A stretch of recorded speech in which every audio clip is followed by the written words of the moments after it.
तुम हंसे क्यों?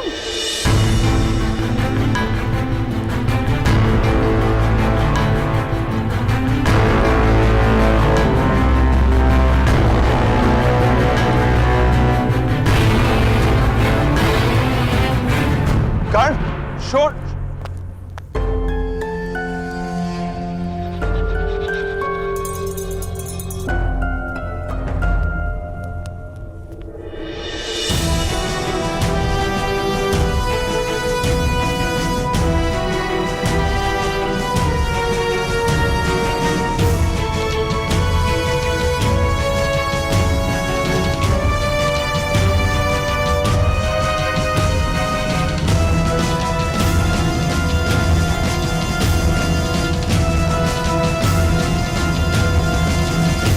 क्षमा कीजिए महाराज, क्षमा कीजिए महारानी।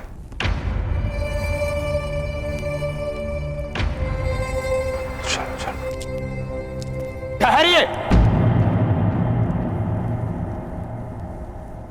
महारानी ने प्रश्न किया है, उत्तर दो बालक।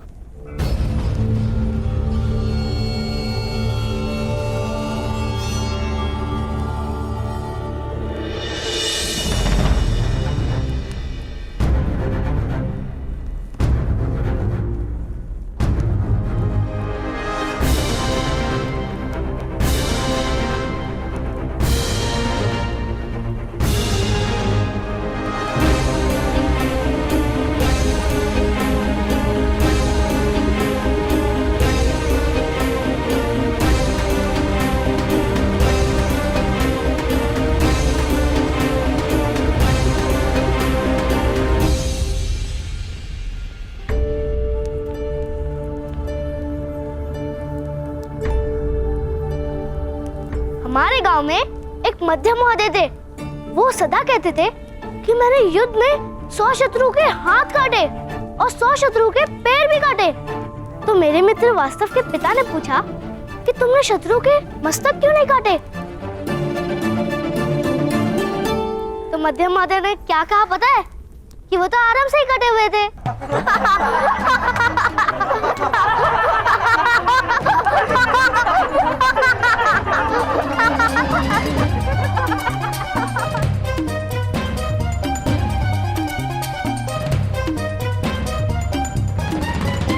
सम्राट धृतराष्ट्र के सामने खड़े होकर चेष्टा करने का साहस करते हो।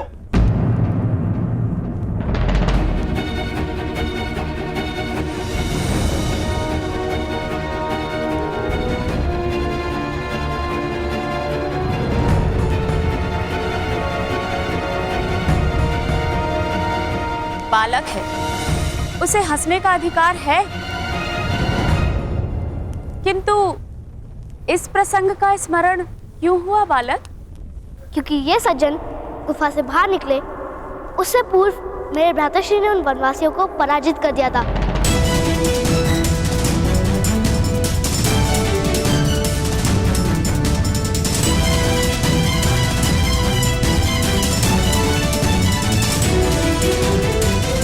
सत्य वचन।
अवसर पर शकुनी गांधार की सेना लेकर हस्तिनापुर को पराजित करने ही वाला था।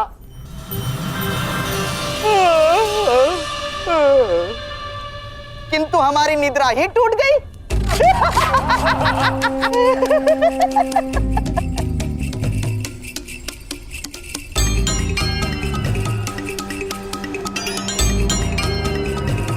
फिर शकुनी ने विचार किया कि सेना की आवश्यकता ही नहीं है। क्यों महामंत्री विदुर?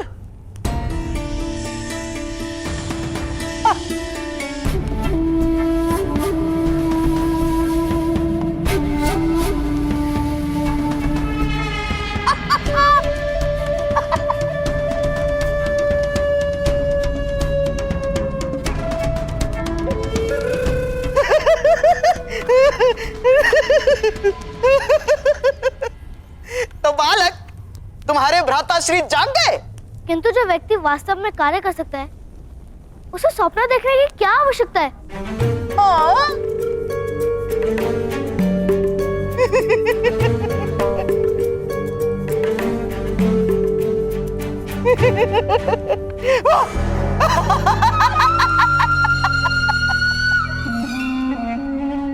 बड़े बुद्धिमान मालूम होते हो, हैं? सुनो बालक, यदि यही वाक्य कोई बुद्धिमान कहे तो उसे असत्य कहते हैं, और यदि यही वाक्य कोई मूर्ख कहे तो उसे सत्य कहते हैं।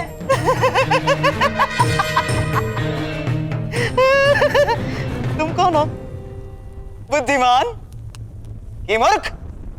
मूर्ख अपने आप को मूर्ख नहीं कहता, बुद्धिमान अपने आप को बुद्धिमान नहीं कहता।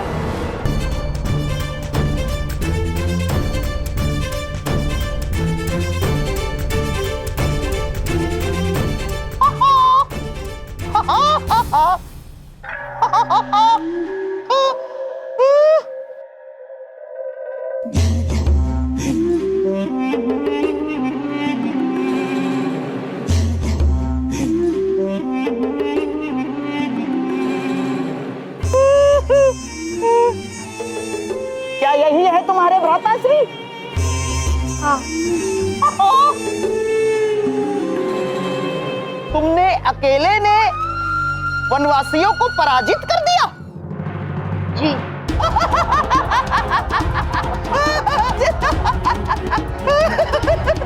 अकेले पराजित?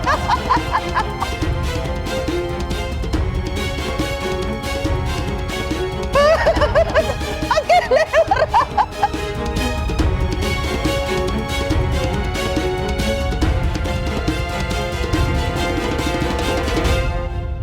राजा के सामने असत्य बोलने का दंड जानते हो? नहीं, आप बताइए।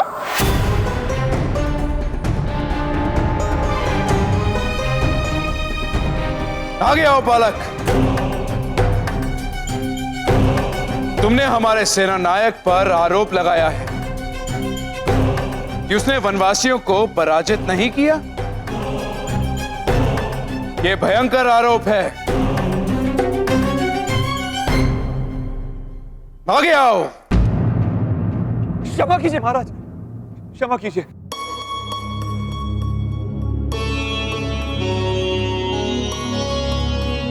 सम्राट, मेरा पुत्र मूर्ख है।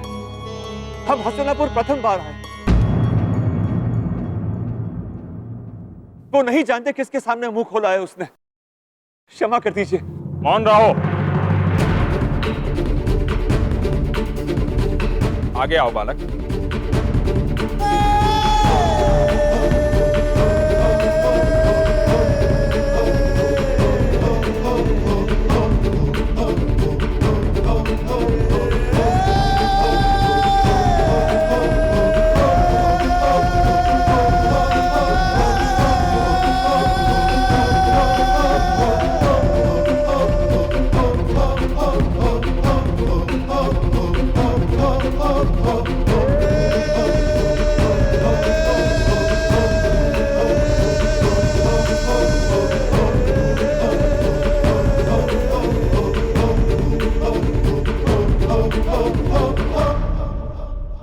यदि तुमने हंसने हंसाने हेतु असत्य बोला है तो महाराज तुम्हें क्षमा कर देंगे। मैं असत्य नहीं कह रहा हूँ। मेरे भ्राता ने उन वनवासियों को धनुष से पराजित किया था।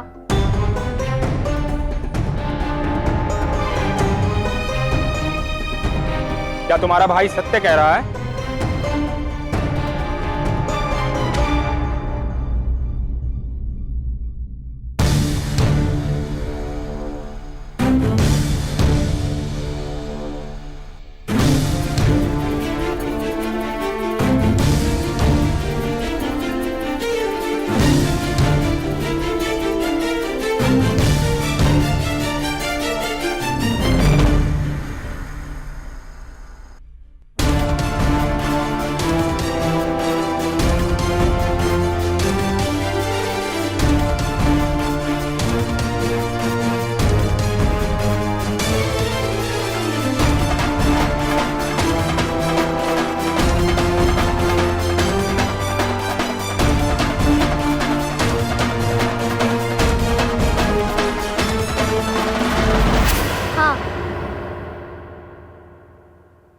हम कभी असत्य नहीं बोलते।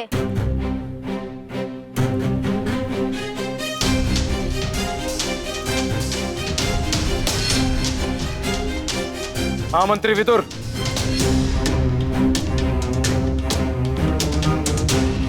कितने वर्ष का है ये बालक? 9-10 वर्ष का प्रतीत होता है महाराज।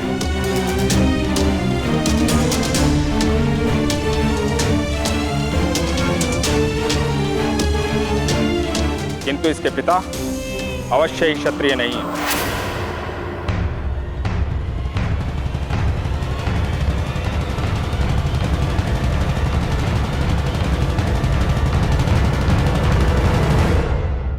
कौन सी जात के हो सज्जन?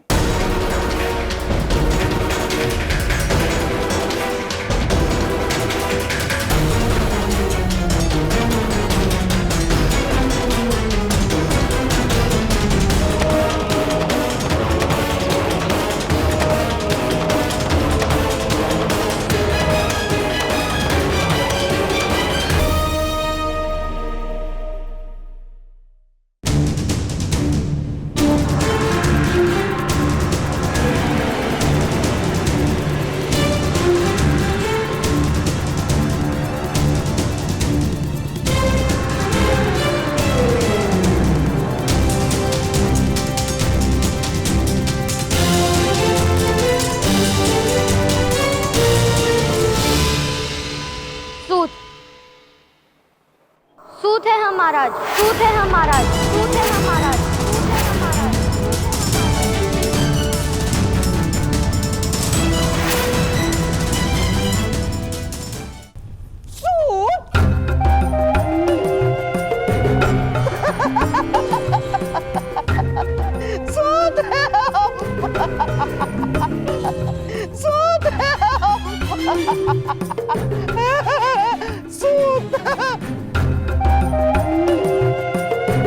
महाराज, एक सूत के पुत्र ने धनुष उठाकर वनवासियों को अकेले ही पराजित कर दिया।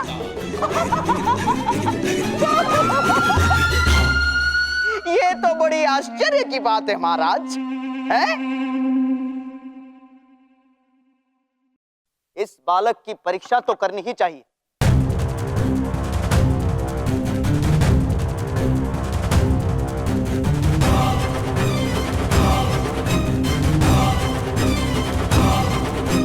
जी महाराज।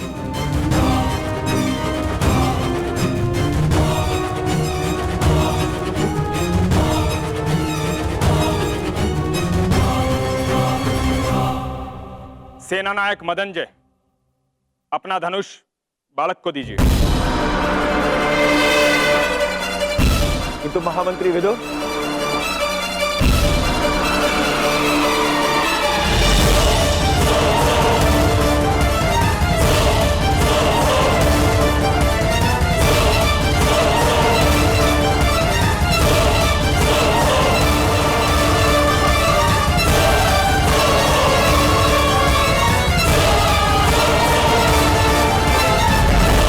धनुष उठाओ बालक।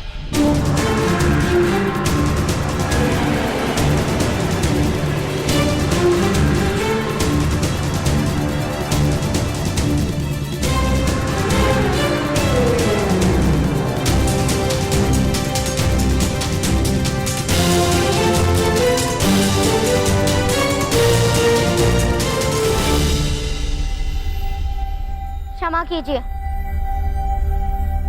मेरी माता का आदेश है कि मैं धनुष को स्पर्श ना करूं।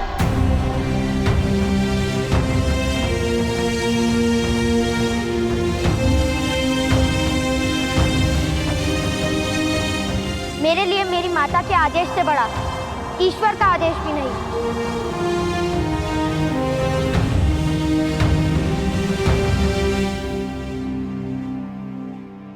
तुम्हारा समर्पण प्रशंसा के योग्य है, किंतु महाराज के आदेश के सामने तुम्हारी माता को अपने आदेश में परिवर्तन करना होगा।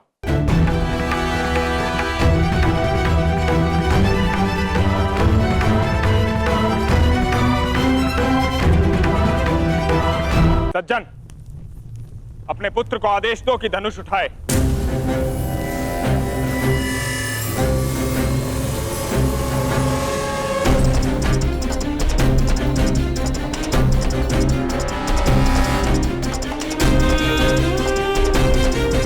धनुष उठाओ और मेरे हाथों में दो।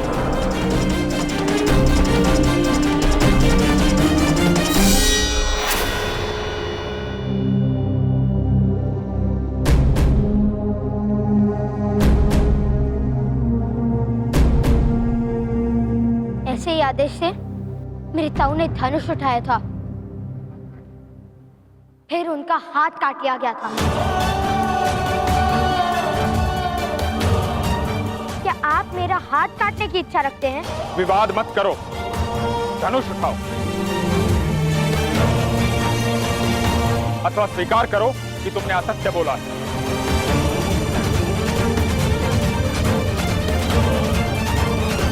धनुष मैं उठा नहीं सकता और असत्य बोलने का दंड आप मुझे नहीं दे सकते, किंतु मैं जानता हूं दंड मुझे अवश्य प्राप्त होगा, कारण चाहे कोई भी हो। असत्य बोलने का तो दंड मिलेगा। सैनिकों,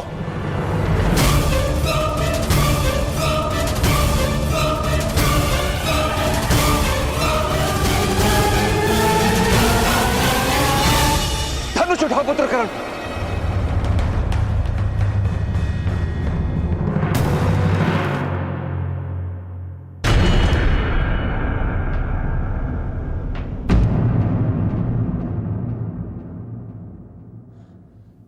तुम्हारी माता का आदेश है।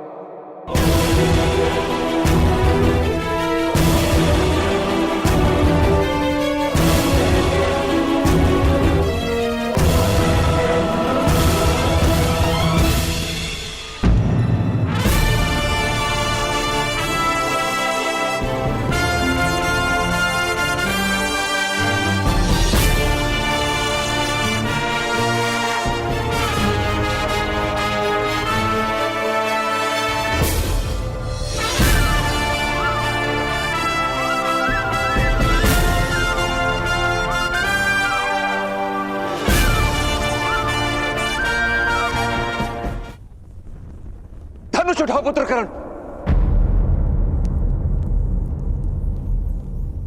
तुम्हारी माता का आदेश है।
लक्ष्य क्या है महाराज? किस प्रकार का लक्ष्य भेज सकते हो बालक? ठहरा हुआ, चलता हुआ या फिर दौड़ता हुआ? उड़ता हुआ।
महामहिम भीष्म की, महामहिम भीष्म की, महामहिम भीष्म की, महामहिम भीष्म की, महामहिम भीष्म की, महामहिम भीष्म की, महामहिम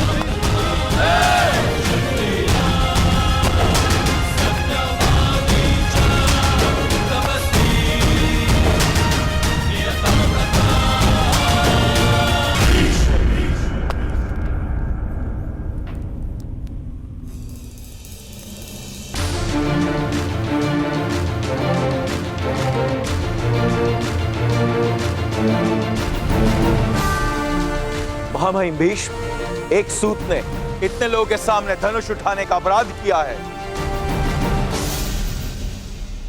फिर तो इसको दंड अवश्य मिलेगा।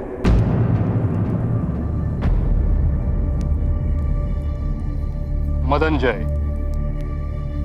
क्या ये वही बालक है जिसने वन में भी धनुष उठाया था? हाँ महामहिम, और इसने अनेक वनवासियों पर प्रहार भी किए थे। फिर तो घोर अपराध हुआ है सेनानायक मदनजय। जी महामहिम भीष्म, अब आप ही न्याय कीजिए। न्याय तो महामंत्री करेंगे। वन में समाज नहीं होता, और जहां समाज नहीं होता वहां समाज के नियम नहीं होते। और ना ही अपराध होता है। किंतु इस सभा में धनुष उठाने का दंड इस बालक को अवश्य प्राप्त होगा।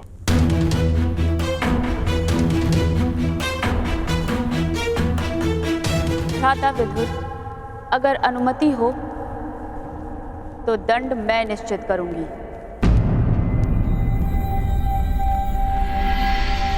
जी महारानी। इस बालक का दंड है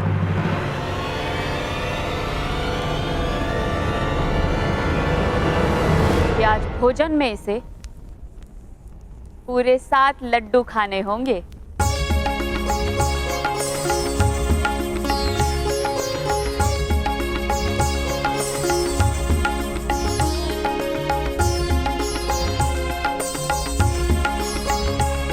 और मुझे? मैंने भी तो अपराध किया है। तुमने तो प्रथम अपराध किया है। तुम्हें पूरे 8 लड्डू खाने होंगे।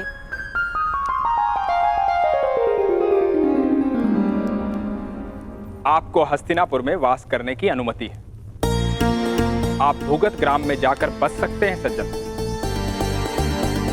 किंतु हस्तिनापुर में कुरुओं की परंपरा का पालन करना होगा। सारी परंपराएं अच्छे से जान लीजिएगा।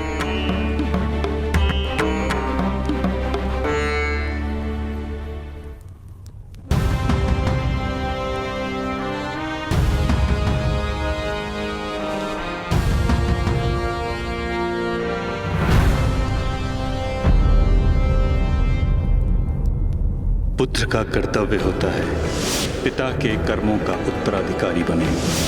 धनुर्विद्या केवल क्षत्रियों के लिए होती है। तुम सूत के पुत्र हो, तुम्हें सूत ही बने।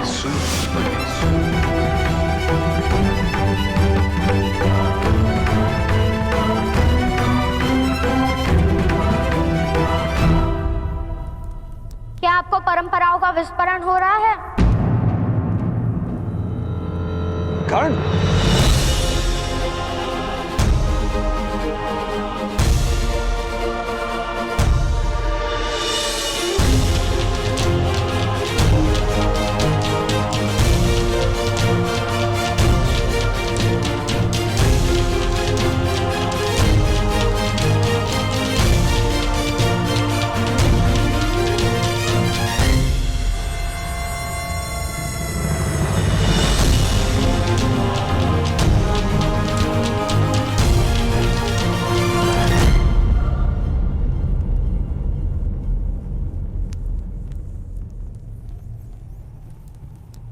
आज धनुष नहीं लेंगे मेरे हाथों से।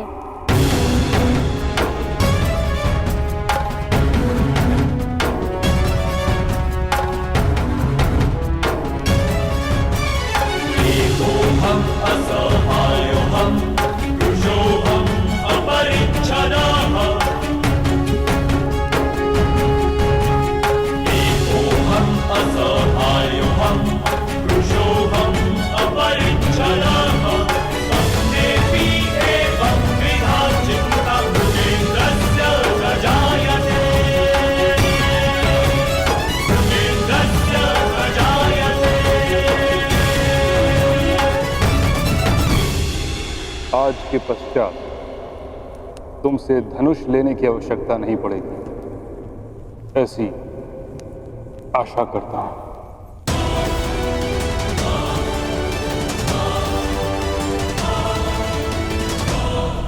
मुझे भी यही विश्वास है।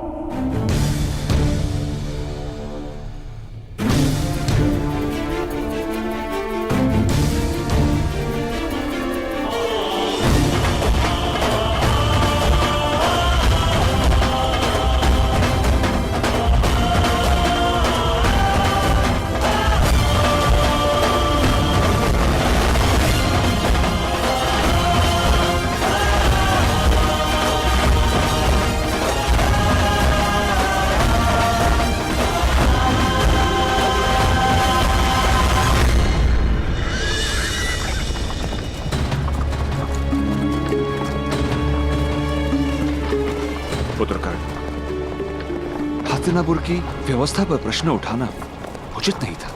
किंतु पिताश्री, मैंने तो उनकी परंपरा का पालन किया है। महामहिम विष्णु ने वन में मेरे हाथों से धनुष ले लिया था, ये कहकर कि सूतों को शस्त्र उठाने का अधिकार नहीं। तो मैं हस्तिनापुर में धनुष कैसे उठा सकता था? इसलिए मुझे धनुष लौटाना उचित लगा। पिताश्री, वो क्या है?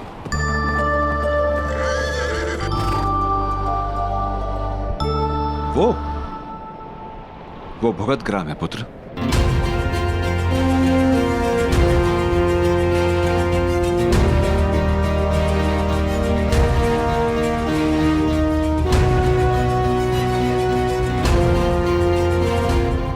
ग्राम है तो आवास कहाँ है पिताश्री? गांव के नाम से जान नहीं पाए तुम? भूगल अर्थात भूमि के अंदर, उस पर्वत के अंदर आवास है। एक बहुत बड़ा समाज रहता है, सारे सूत और सूत से भी निम्न जात वहां वास करते हैं। क्या सूतों को भूमि पर वास करने का अधिकार नहीं पिताश्री?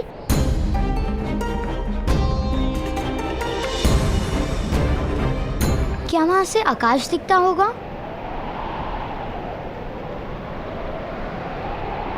या हमें आकाश देखने का भी अधिकार नहीं? देखो पुत्र, मनुष्य की शक्ति देखो। पर्वत का अंतर काटकर आवास बना लेता है। विपदाओं को चीरकर जो मार्ग बना लेता है, वही शक्तिमान है। तो क्या विपदा जैसा कुछ भी नहीं?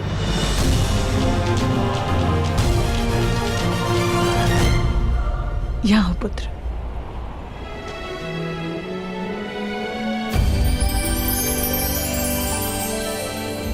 विपदा सुख और सामर्थ्य प्राप्त करने का अवसर है कर्ण। जो विपदा से पराजित हो जाता है, उसे जीवन में सुख का अनुभव कभी नहीं मिलता है। किंतु जो विपत्ति को अवसर बना लेता है, सुख उसी को मिलता है।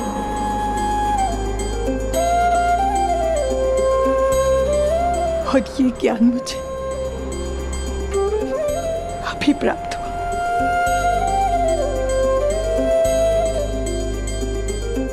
अगर पहले प्राप्त होता तो जीवन के कई वर्ष सुख से भर जाते।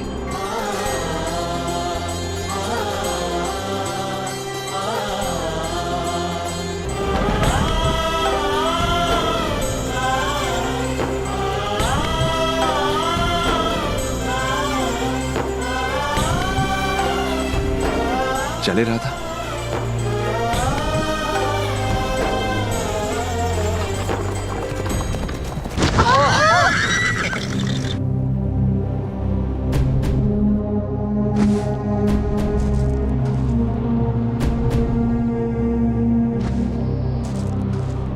कौन है? किसने यहाँ मार्ग पर गड्ढा निर्मित किया? कौन है? सामने आओ, युद्ध करो मुझसे। शोण, क्या कर रहे हो? विपत्ति का अवसर बना रहा हूँ पिताश्री।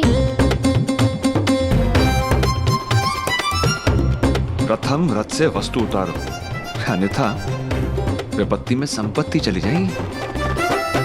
चलो।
हे भगवान, हे भगवान, आप लोग इस मार्ग से आ रहे थे ना?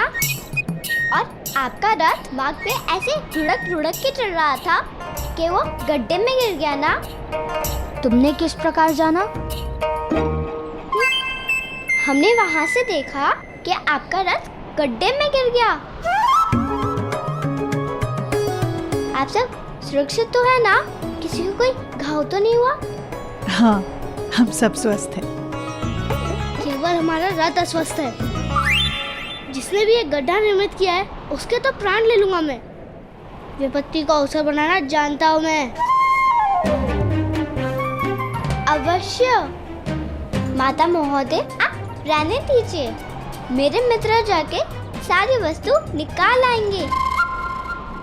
आप अतिथि है ना? उत्तम, वामिल, जाके रथ में से सारी वस्तु निकाल आओ।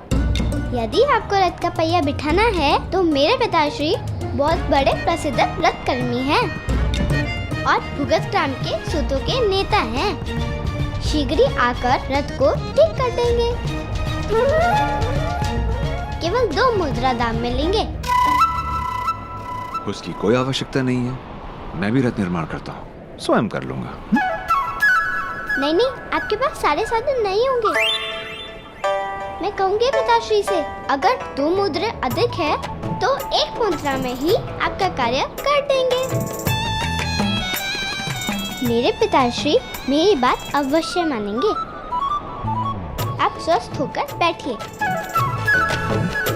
कितनी प्यारी है ना?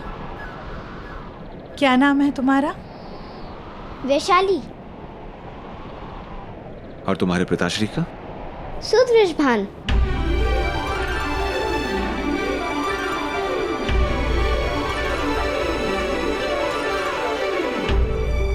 यथार्थ। तो जाओ, बुलाओ अपने पिताश्री को। आप 1 मुद्रा दीजिए, मैं शीघ्र ही बुला कर लेके आती हूँ।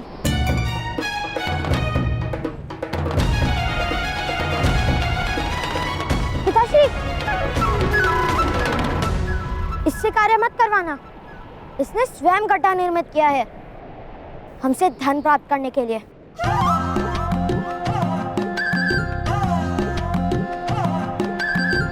नहीं नहीं, मैं ऐसा क्यों करूंगी? ये तो मिथ्या आरोप है। मेरे पिता के पास धन नहीं है क्या? विश्वास कीजिए मेरा, मैं कोई चोर नहीं हूँ। केवल सुविधा के लिए प्रथम मुद्रा मांग रही हूँ। यदि आप कहेंगे तो आपकी सारी वस्तुएं भी मेरे मित्र गांव तक पहुँचा देंगे। कोई आवश्यकता नहीं। आवश्यकता है पुत्र।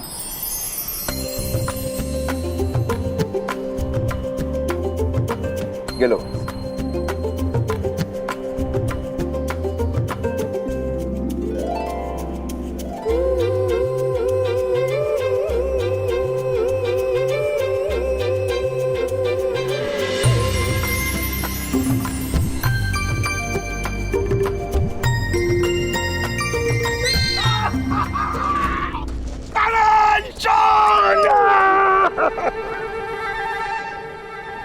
नमस्कार अधिरथ। प्रणाम पुत्रों। ऋषभान महोदय को प्रणाम करो। प्रणिपात। प्रणाम। आपको प्रसन्नता प्राप्त हो रहा था। मेरा सौभाग्य है कि आप आज यहाँ पधारे। मेरे पिता की, राधा के पिता ने बहुत सहायता की थी और वो ऋण मैं कभी चुका नहीं पाऊंगा। किंतु आज आप सबकी सेवा करके मुझे संतोष प्राप्त होगा। आप मेरी पुत्री से मिले। ये है मेरी पुत्री वैशाली। और वैशाली, ये है तुम्हारी राधा माता, मेरे बालपन की सखी। प्रणाम करो बेटा। प्रणिपात।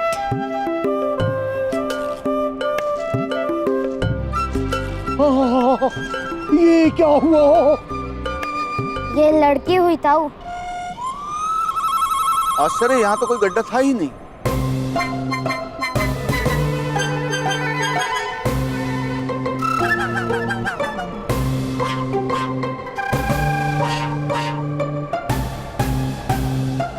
इस लड़की और इसके मित्रों ने हमारे साथ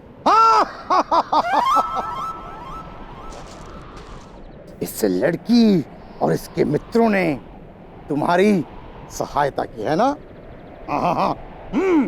उत्तम, अति उत्तम। चलो अब सारे मिलके इस पहिए को गड्ढे से निकालते हैं। निश्चिंत रहिए, आप सब प्रस्थान कीजिए। ये युवक अन्य युवकों को लाएंगे और ये रथ ठीक करेंगे, ले आएंगे। उत्तम। वैशाली, बालकों, वस्तु उठाओ और साथ चलिए।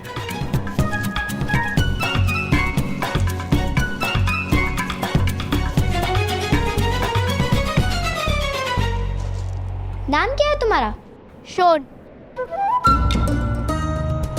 ये मेरे भ्राता कर्ण। आप दोनों नए हैं? आप दोनों का कोई मित्र भी नहीं है?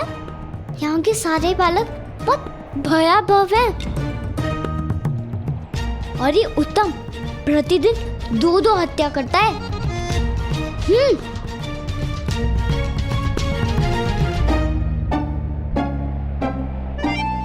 यदि आपने इस घटी के विषय में पिताश्री से कुछ भी कहा तो स्मरण नहीं, आप दोनों की मृत्यु हो सकती है।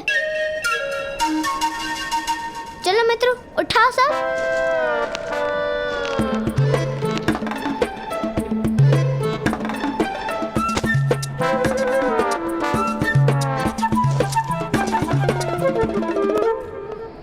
वृषाली, मेरा भाग मुझे यही दे दो। पिताजी मुझे वेद पाठ करने के लिए बुला रहे हैं। पहले ऊपर तक आओ, तभी तुम्हें अपना भाग प्राप्त होगा। नहीं, वहाँ तक इतना भार उठाकर ऊपर तक नहीं आ सकता। तो पहले क्यों नहीं बताया कि भार लेकर ऊपर नहीं आ सकते?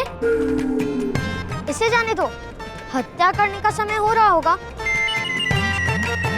इसके स्थान पर मैं भार उठा लेता हूँ। इसका भाग हमें दे देना। ठीक है, तुम दोनों सारा भार उठा लो और आधा भाग मैं तुम्हें दे दूंगी। वामन, उस भार को छोड़ो और मेरे साथ आओ। ये है तुम्हारी मित्र वृषाली। और मित्र वृषाली हमारी नेता है, बहुत भयानक है। अगर उसकी बात ना मानो तो ऊपर से पत्थर फेंककर मारती है।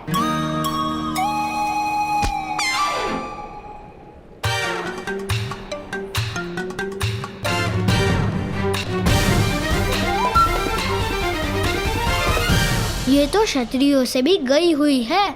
जैसे हस्तिनापुर में महाराज धृतराष्ट्र का शासन है, वैसे यहाँ वृषाली का शासन चलता है।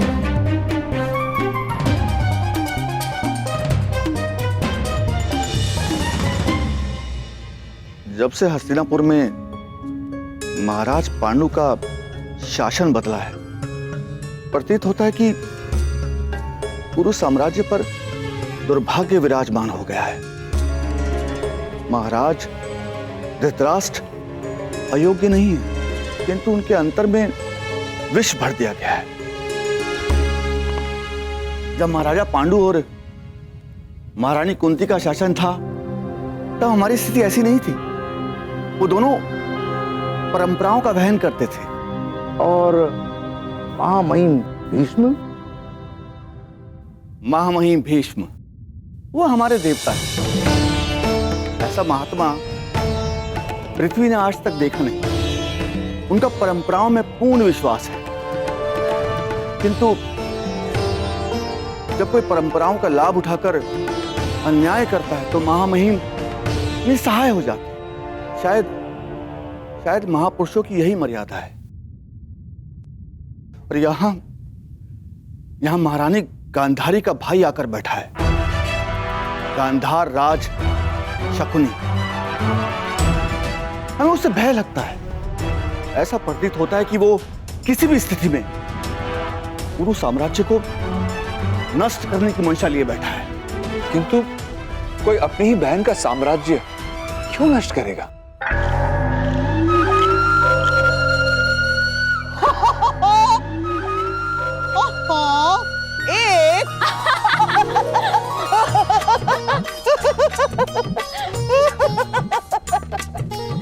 एक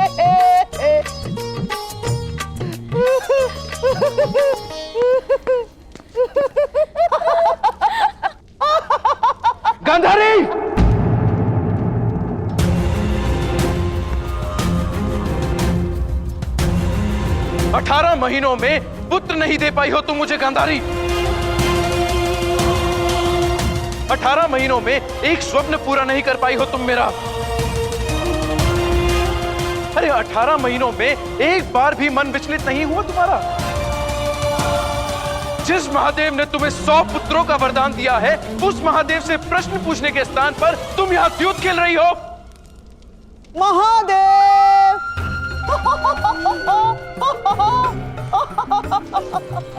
महादेव! महाराज के स्वप्नों का जन्म कब होगा महादेव? महादेव उत्तर दीजिए, उत्तर दीजिए महादेव। चेष्टा कर रहे हो शकुनी? चेष्टा?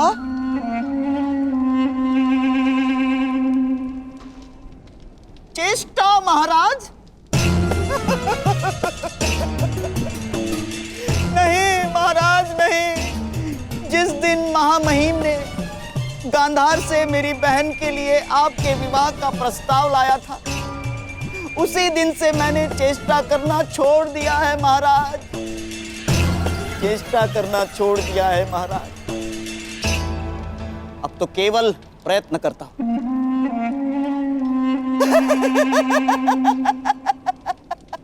केवल प्रयत्न, आपके सुख और सुविधा का कारण बनने का प्रयत्न करता हूं महाराज।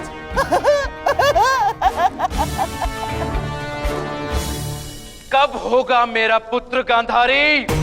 क्यों तुमने अपने प्रसव रोक रखे हैं? क्यों तुम मेरे सुख में बाधा बनना चाहती हो? मैं तो आपके सुख का साधन बनना चाहती हूँ महाराज।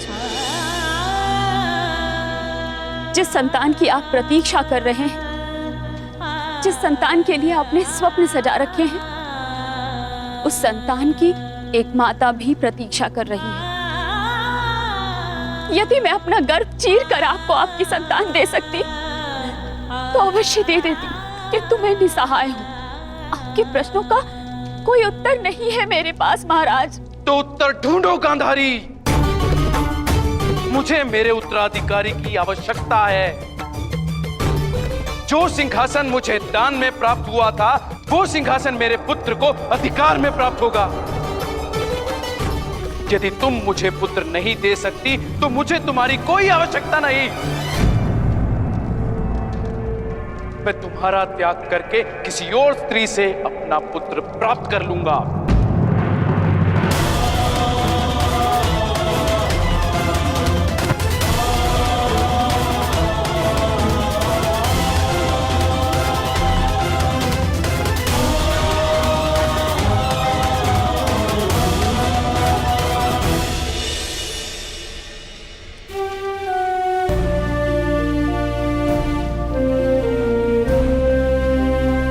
हस्तिनापुर वालों को विस्मरण हो गया है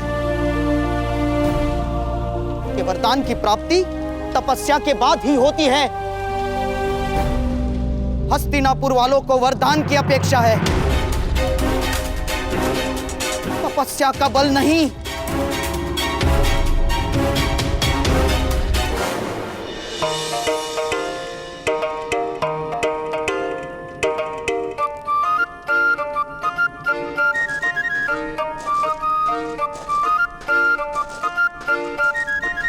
लाओ, हमारा आधा भाग दो। आधा भाग? क्यों?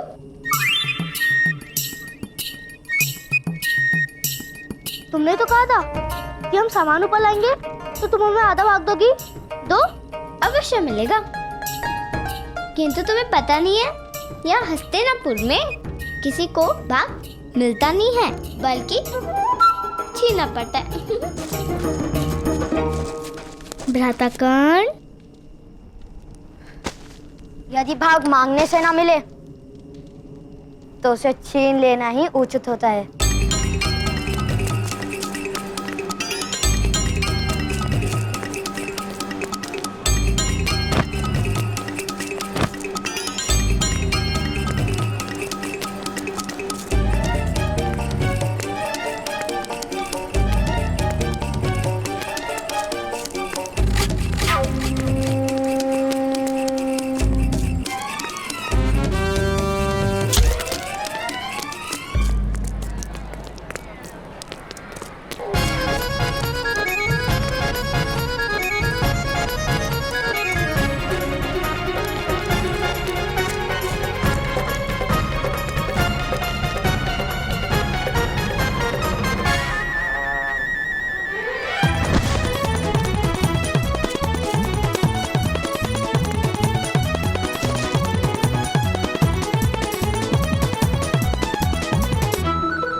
लगता है भुगत ग्राम में सत्ता परिवर्तन होने वाला है।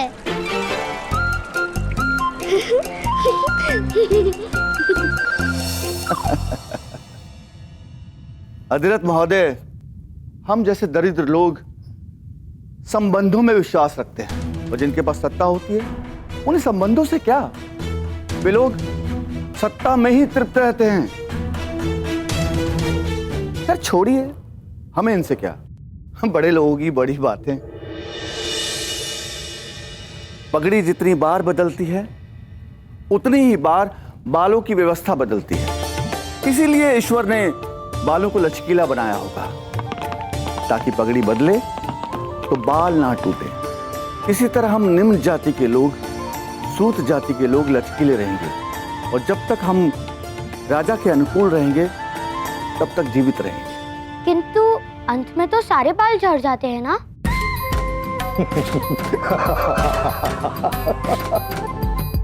तो पगड़ी को क्या अंतर पड़ता है?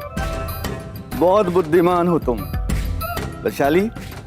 इसे कहते हैं बुद्धि और जिसे तुम समझती हो उसे कहते हैं दुर्बुद्धि, समझी? अब कर्ण और शोण इस गांव में बसने आए हैं, उनसे कुछ सीखो। अधिरथ महोदय, आपको चिंता करने की कोई आवश्यकता नहीं है। आपको हस्तिनापुर में कोई असुविधा नहीं होगी। चलिए चलते हैं राज सेवक के पास और उनसे आपकी कार्यशाला निर्मित करने के लिए अनुमति मांगते हैं। कार्य करने के लिए अनुमति लेनी पड़ती है? अवश्य, राम उनका है, राज सेवक हैं वो। यहाँ कौन व्यवसाय करेगा कौन नहीं, ये निर्णय करना उनका अधिकार है।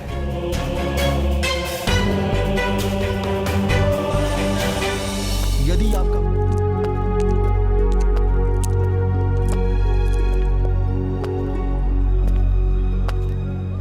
राज सेवक से भेंट हो सकती है? मैं तो प्रतीक्षा ही कर रहा था कि कब इनसे भेंट हो।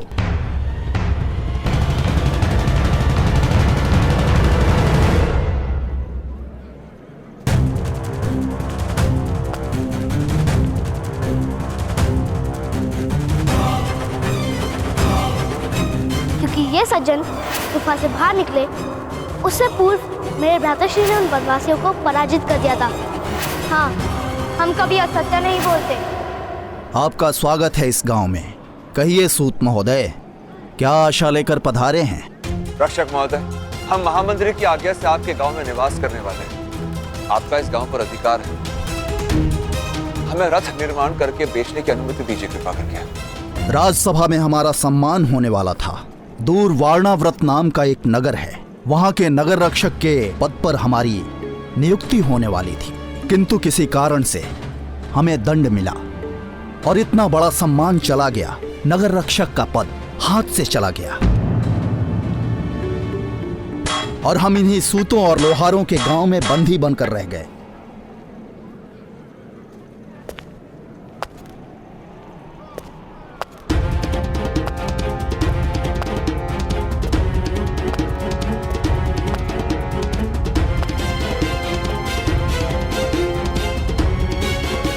आपके पुत्रों के कारण हमारी सारी आशाएं धूल में मिल गई। अब हमारे कारण आपकी आशाएं राख हो जाएंगी। आपको मेरे गांव में कार्यशाला आरंभ करने की अनुमति नहीं है। और एक बात सुनिए, हस्तिनापुर में सूतों के निवास के लिए बस एक ही गांव है, अन्यत्र कहीं आप वास भी नहीं कर पाएंगे। हस्तिनापुर का त्याग करना होगा आपको। किंतु महामंत्री ने हमें निवास की आज्ञा दी है। इसलिए तो हम इन्हें निकाल नहीं सकते, किंतु ऐसी स्थिति तो बना ही सकते हैं कि ये लोग यहां रह न पाएं। जाइए।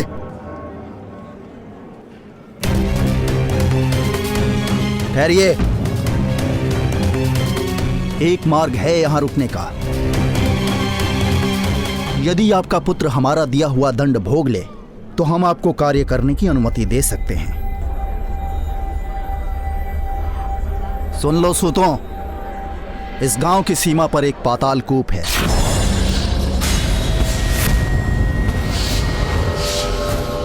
और उस कुएं में जल नहीं है।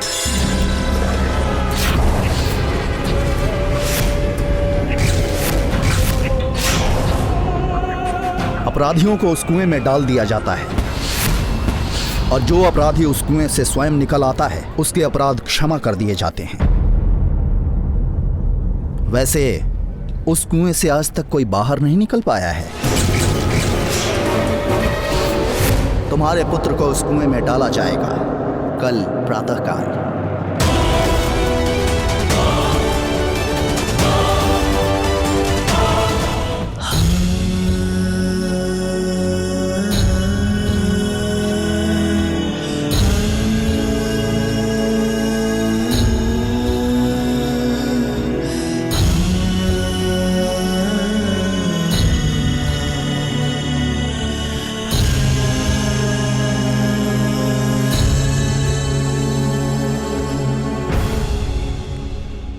यदि तुम मुझे अपनी माता कहना चाहते हो तो ये लो गुलाब, तोड़ दो अपना धनुष। माँ, मैं धनुष छोड़ दूंगा। मैं धनुष स्पर्श भी नहीं करूंगा। मैं आपके चरणों में पड़ा रहूंगा। आपका प्रति एक आदेश मानूंगा।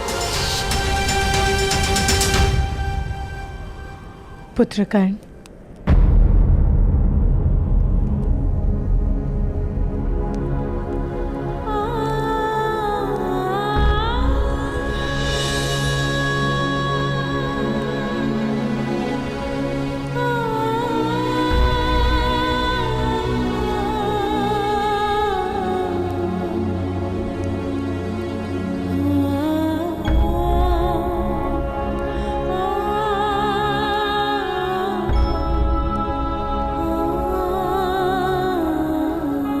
बैठो।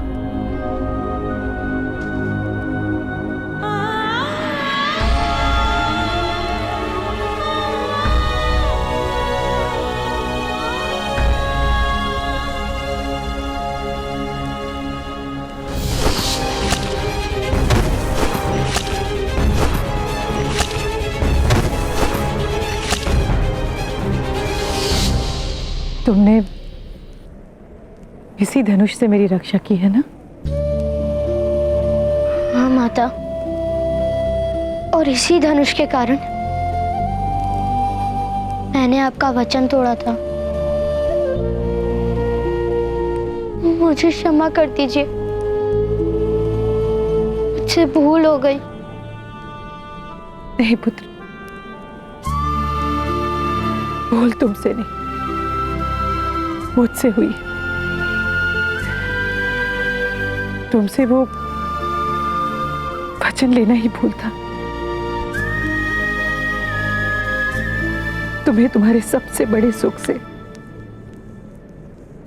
वंचित करना मेरा भूल था कर्ण। ये धनुष तुम्हारा सबसे बड़ा सुख है। नहीं माता, मेरा सबसे बड़ा सुख आपका प्रेम है।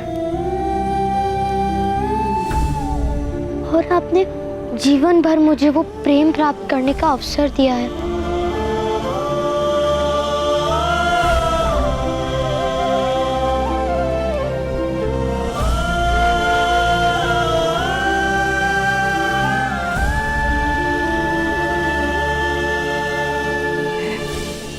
तुमने तो अपना परिचय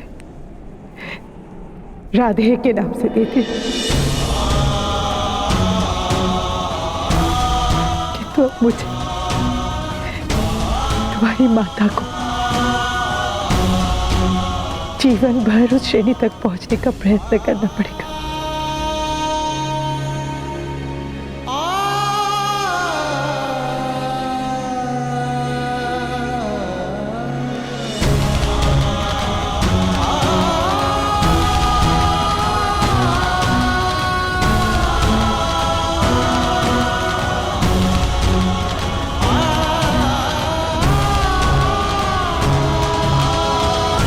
माता की श्रेणी तो सबसे ऊपर होती है ना माता?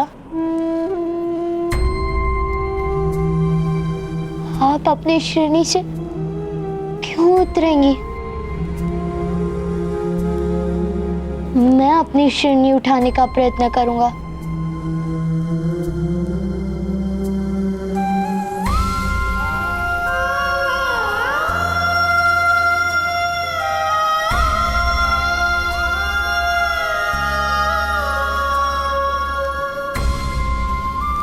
इसी बात का तो भय है मुझे पुत्र, क्योंकि तुम्हारे पास सामर्थ्य भी है और संकल्प। किंतु पुत्र, तुम जब जब धनुष उठाओगे तुम्हें केवल संघर्ष का सामना करना होगा, और मैं अब नहीं चाहती कि तुम्हारे जीवन पथ पर कोई भी विपत्ति आए। माता, आपने कहा था ना कि विपत्तियों को अवसर बनाना चाहिए। मुझे विपत्तियों से भय नहीं।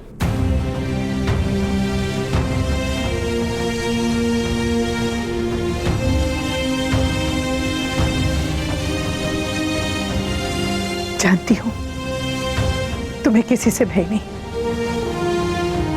ना मनुष्य से, ना मनुष्य के बनाए व्यवस्था से।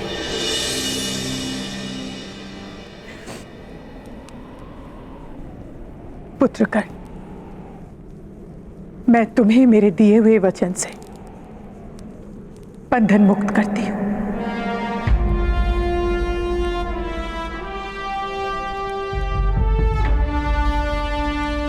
किंतु समाज के बनाए बंधन से तुम्हें मुक्ति नहीं मिल पाएगी। कर तुम जब जब धनुष स्पर्श करोगे ये समाज तुम्हें दंड देगा, और तुम्हें दिया गया हर दंड तुम्हारे माता के हृदय पर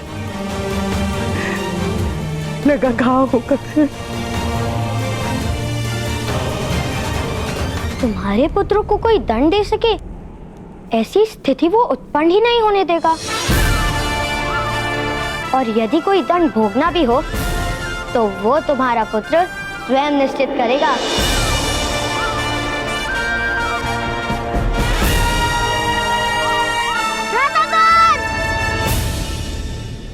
तुम जानती हो ना माता, मैं तुम्हारे किस पुत्र की बात कर रहा हूँ?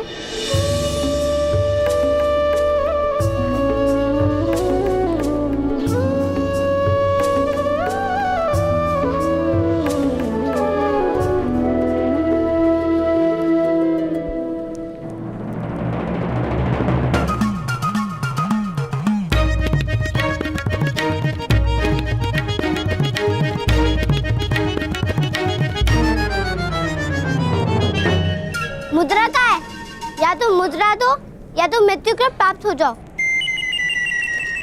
यह एक और उपाय है। तुम मेरी सेना में आ जाओ और मैं तुम्हें मुद्रा दे दूंगा।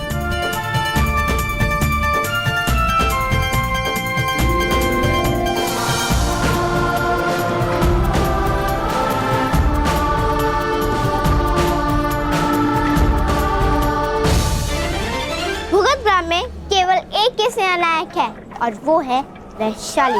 भूगतग्राम तो बहुत बड़ा है, यहाँ और भी सेनाएं होंगी, अर्थात और भी सेनानायक होंगे। चलो मैं तुम्हें स्वयं भूगतग्राम दिखाती हूँ। यदि कोई और सेना नहीं मिली तो तुम दोनों को मेरी सेना में आना होगा। यदि कोई और सेना मिल गई तो तुम्हें मुझे अपना सेनानायक मानना पड़ेगा। असंभव, कोई दंड नहीं दे सकता मेरे पुत्र को।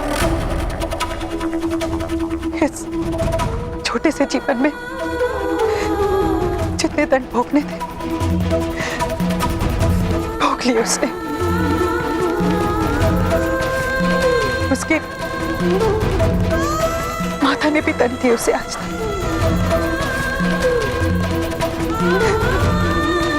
अब उसे कोई दंड नहीं मिल सकता है आगे।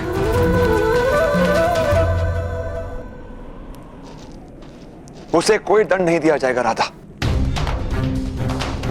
हम जाकर महामहिम और महामंत्री से विनती करेंगे, स्वयं महाराज के पैरों में जाकर रोएंगे कि उसका दंड मुझे भोगने दे, किंतु कर्ण को पाताल कुएं में नहीं जाने देंगे राधा। नहीं। अधिरथ, आपका राज सेवक के सामने आक्षेप करना या आवेदन करना उचित नहीं है। राजा प्रतिक्षण आप सबकी रक्षा नहीं कर सकता। शिक्षा और रक्षा ये दोनों कार्य होते हैं राज सेवक के। और यदि इनमें से एक राज सेवक के सामने भी आपने अपना आवेदन किया तो सारे अन्य राज सेवक आपके प्रति विष भर लेंगे, क्रोध भर लेंगे और आप सबका जीना दुभर हो जाएगा।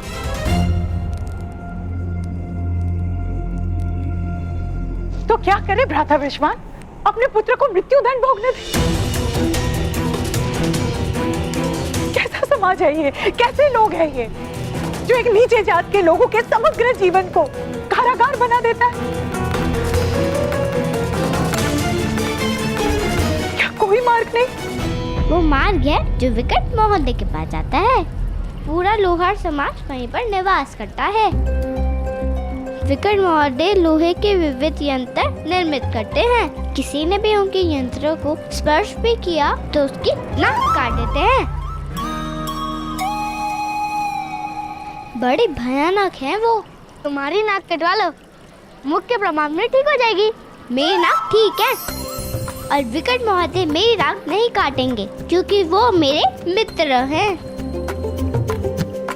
वो है ना भैरवत, वहाँ पे भयानक भूत बसते हैं। किंतु मैंने भूतों की साधना की, इसके लिए सारे भूत मेरे वश में हैं।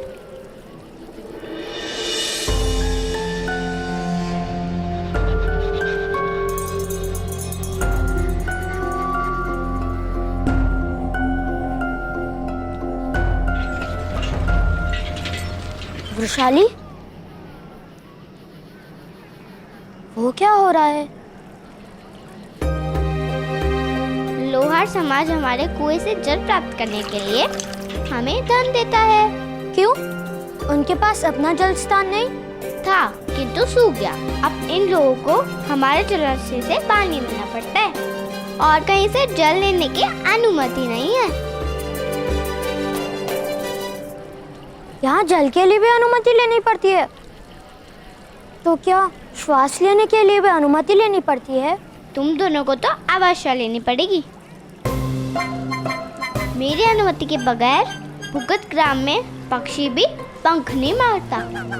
वो तो इस कारण क्योंकि तुम पक्षियों को पत्थरों से मार डालती हो।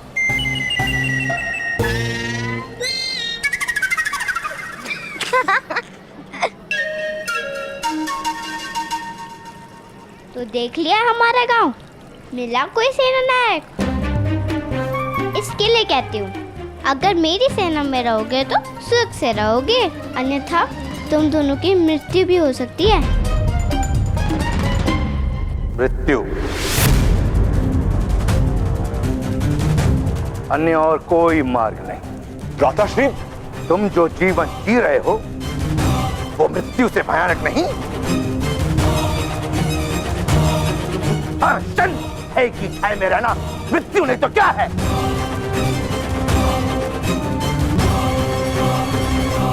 एक और मार्ग है आर्य, हम शस्त्र उठा लेंगे।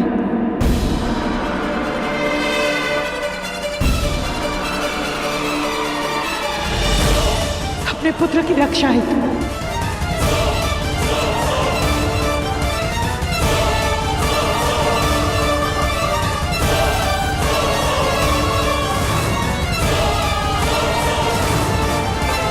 क्या कह रही हो राधा?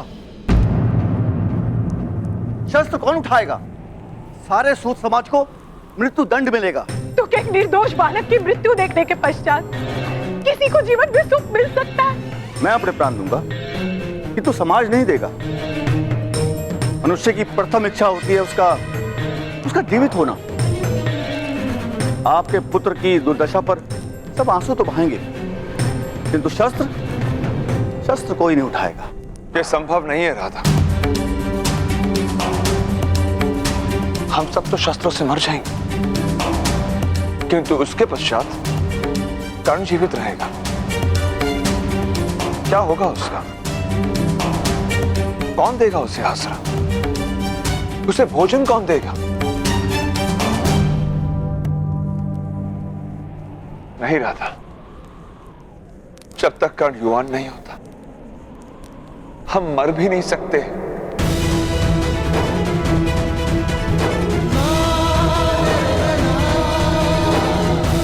हम हम रात को ही छुप कर चले जाएंगे, वन में वनवासियों की भांति जीवन जिएंगे।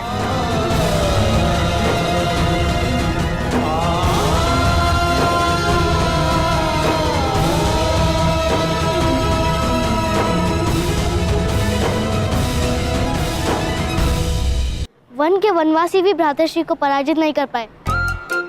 उन्हें तुम्हारी सेना में रहने की क्या आवश्यकता है? वनवासियों और नगर जन्म में बहुत फर्क है। नगर जन्म की मार कभी कभी मनुष्य जान भी नहीं पाता। वृषाली, वृषाली, क्या हुआ सैनिक? वृषाली, मेरे पिताश्री कह रहे थे कि कल प्रातःकाल कर्ण को पाताल कुएं में डाल दिया जाएगा।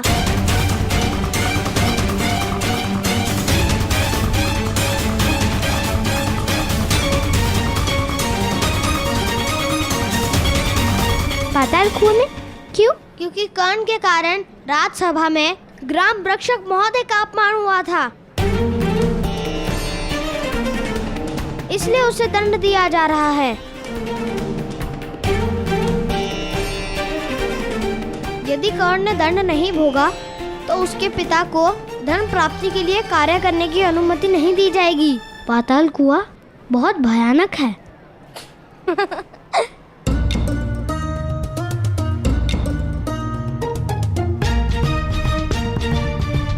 फिर से भयानक। इस गांव का नाम भुगत ग्राम के स्थान पर भयानक ग्राम होना उचित था। हंसो मत, पाताल कुआं वास्तव में बहुत भयानक है। मेरे पिताश्री कहते हैं कि पाताल कुएं में डालने का दंड वास्तव में मृत्यु दंड ही होता है और उसमें से कोई निकल कर भी नहीं आता। ऐसा कोई स्थान हो ही नहीं सकता। तुमने उस कुएं को देखा नहीं है? उस कुएं का अंत नहीं दिखता, केवल अंधकार दिखता है। तो चलो अंधकार दिखाते हैं।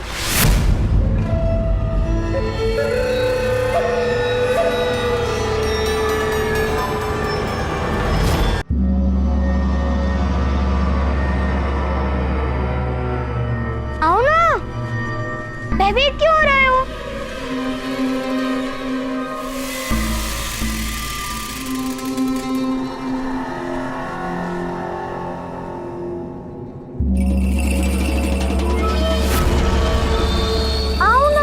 कुछ नहीं होगा, भयभीत मत हो।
नहीं सुन, यदि किसी को कार्य करने की अनुमति ना मिले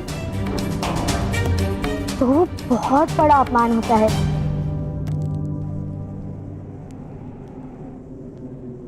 क्या तुम पिताश्री का अपमान होते हुए देख सकोगे?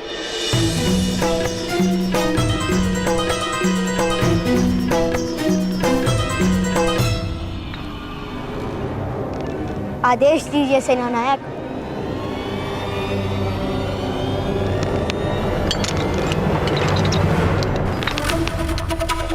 आपने किसी बालक को देखा? 10 वर्ष का है।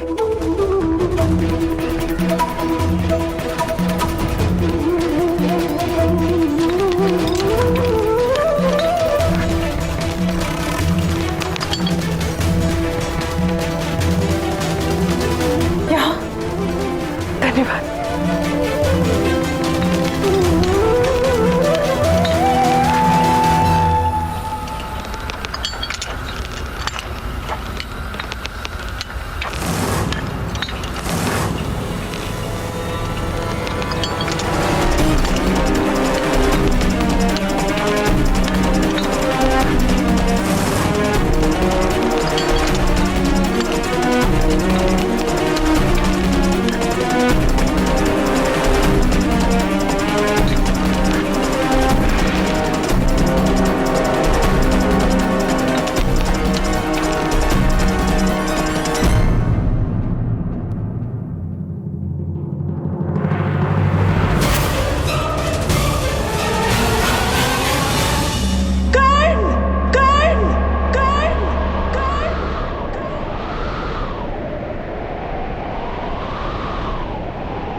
कर्ण!